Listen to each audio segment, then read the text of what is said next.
himself. Thomas felt cross. He wasn't looking where he was going. Then there was trouble.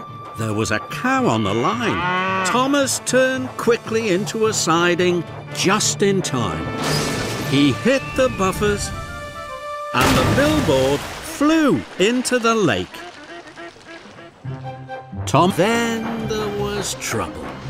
With a final jolt, the ropes broke.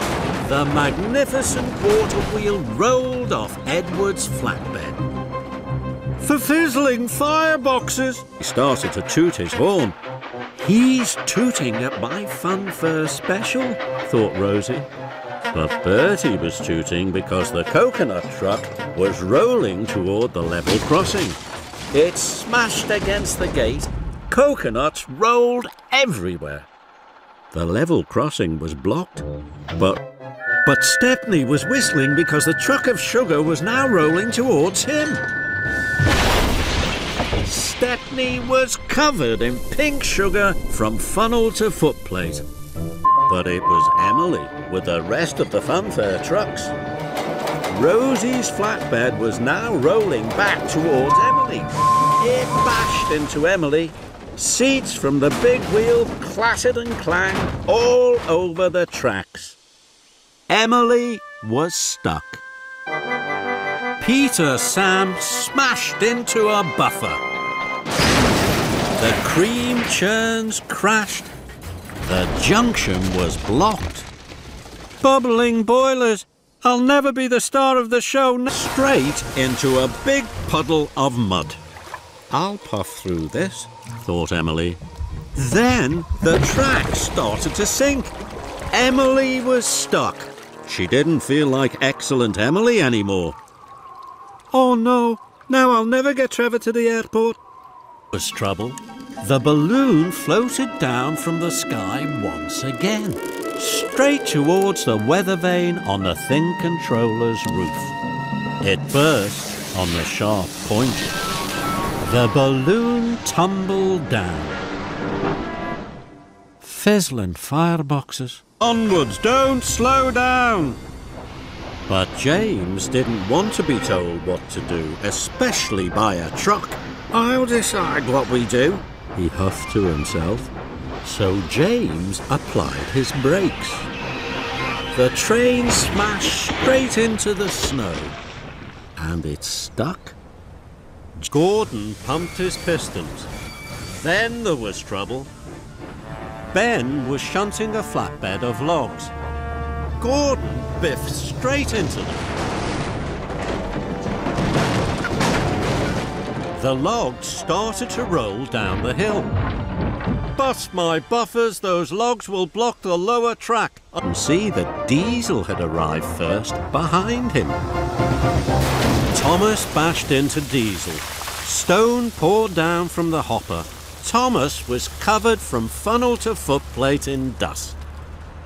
Ha, silly slow steam. But Thomas couldn't see Mavis. He raced backwards into the washdown and biffed into Mavis, who came off the rails. Ooh! Rattling rods. Oh! Diesel couldn't see them. They raced backwards towards Harry and Bert. With a crash and a bash, Thomas and Diesel smashed Harry and Bert right through the back of the engine sheds. Stones and timber flew everywhere.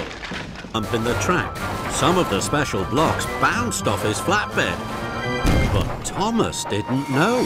He was worried about his squeaking brakes to an emergency siding, and he hit the buffers with a big bump. More of the special blocks bounced off his flatbed down a boxes. What can I do? With a clang and a crash, Thomas clanked off the rails. His flatbed bashed his buffers with a bump. The last of the special blocks fell from his flatbed into the water. Cinders and ashes. He saw Duncan. He was pushing trucks of bunting onto the main track. Look out, Duncan! Stop! But it was too late. Skarloey crashed into Duncan's trucks. Bunting flew into the air. It fell all over Skarloey. Duncan was cross. Oh, sorry, Duncan, but I must get the puppet show to the children. Skarloey raced on. The puppet show special clattered and chattered. Then Skarloey saw Rusty at a junction ahead. Rusty was pulling trucks of special ice cream. Out of my way! I can't stop! Rusty stopped right across the tracks. Skarloey bashed into Rusty's trucks. Ice cream flew into the air and splattered all over the engines. Rusty was cross.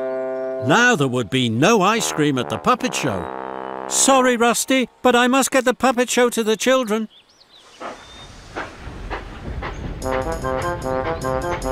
So Skarloey clattered on.